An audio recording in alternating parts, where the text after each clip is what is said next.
Welcome guys to the Whiskey Explorer. For those of you that are joining us for the first time, thank you very much for finding the channel. For those of you coming back, thanks for joining us for another review. And if you're looking for the latest in bourbon, whiskey, Scotch, Canadian, Irish reviews, you have found the channel. There's a subscription somewhere down there. That's right. Don't forget to click the like button on the video and subscribe. I'm back with my brother Jason to do another review. We're going to keep going on the bourbon journey today. And today we have a very interesting little bottle. I've just got a little sample size here of Lazy River Kentucky Straight Bourbon.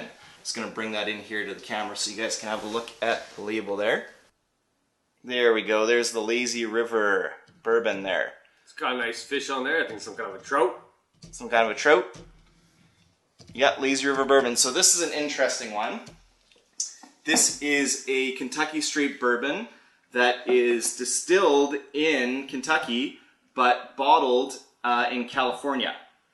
This is also by the same company that that does Waltham's brands of bourbon. So I picked this up at Total Wine when I was down in the States. Just saw a little sample there, thought it looked interesting, so thought we'd give this one here a try tonight.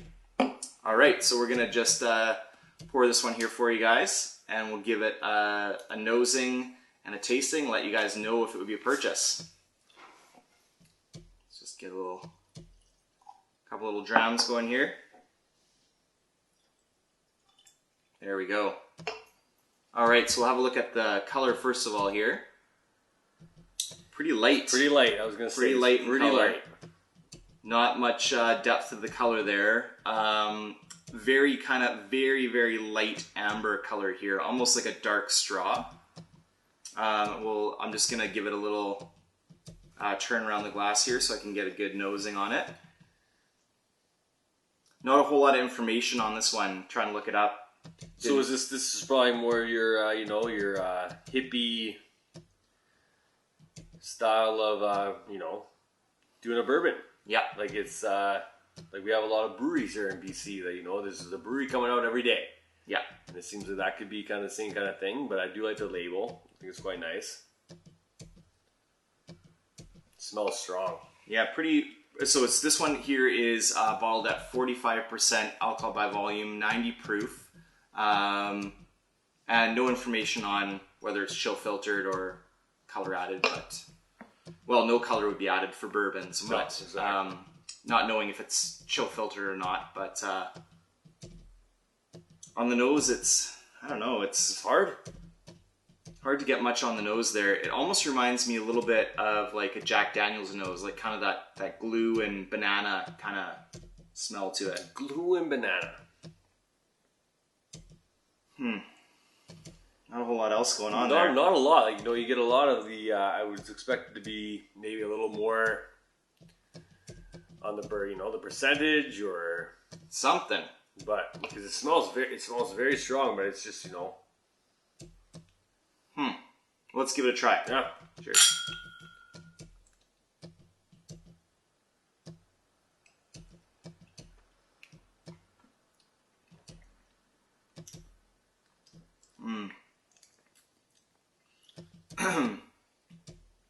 Not great.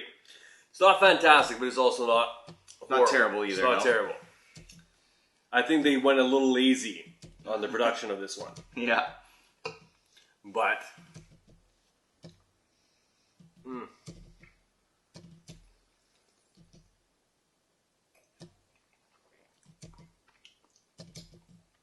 well, it's pretty astringent. So lots of like the alcohol, ethanol flavors in there. Kind of reminds you of the nail polish remover. Just it's not kind of notes. just what I'm getting a little bit. Like, it's not. I can't even get a lot of flavor of what I'm. Guys, this one is not great. The Lazy River is definitely leaving quite a bit to be desired. There's a decent burn there, but it's not in a good way. It's kind of that like ethanol alcohol forward note, but it's not pleasant. It's kind of like that paint thinner or acetone, like a nail polish remover taste to it. There's like not a whole lot else. The ending's kind of nice. Like the you finish. know, I'm trying to give them a little bit of something here. Like it's finish is like I wouldn't refuse to drink it, but I wouldn't seek it out. I think they are. I think that should be just called lazy. I think they're kind of putting down rivers to begin with. Oh man, so yeah, there's honestly, guys, there's not a whole lot to pick out of flavors. There's some of your like it's thin, so there's not much body to this. There's not a good viscosity or a mouthfeel. The finish is incredibly short and quick. But it is a nice finish, though. It is nice at the end. It is nice, but it's just too quick, and it doesn't equal up to anything else. Yeah, and it's short-lived. Short-lived, pretty sugary, sweet finish to it. A little bit of the vanilla and butterscotch coming out at the end on the finish, but that's about it. Not a whole lot of complexity here. Not a good depth to it. This one for me would be definitely not a purchase. Unless you were on a river. Unless you're on Lazy River. Lazy River, maybe. Maybe, but probably not.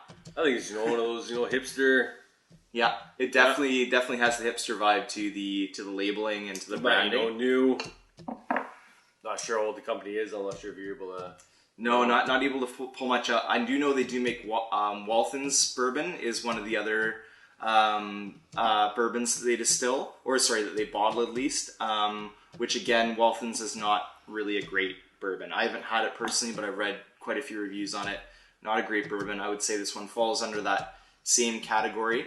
In my research online, I found it was about a $25 bourbon, so a budget bourbon, but for me, you can do better. For me, not good. $25 even. Still go up another $10. Yeah. You're getting something a lot better. Even the Larceny at $26 in the States, right? Would be a lot. No, it's a lot better than that. So it's got there's not enough flavor. It's just too much. Pretty much all you can really taste is like the alcohol. Yeah, isn't a terrible thing, but yeah. So it's a pass for me. I think it might be a pass for me. Besides, I really like the label. Yeah. Until next time, guys. Cheers.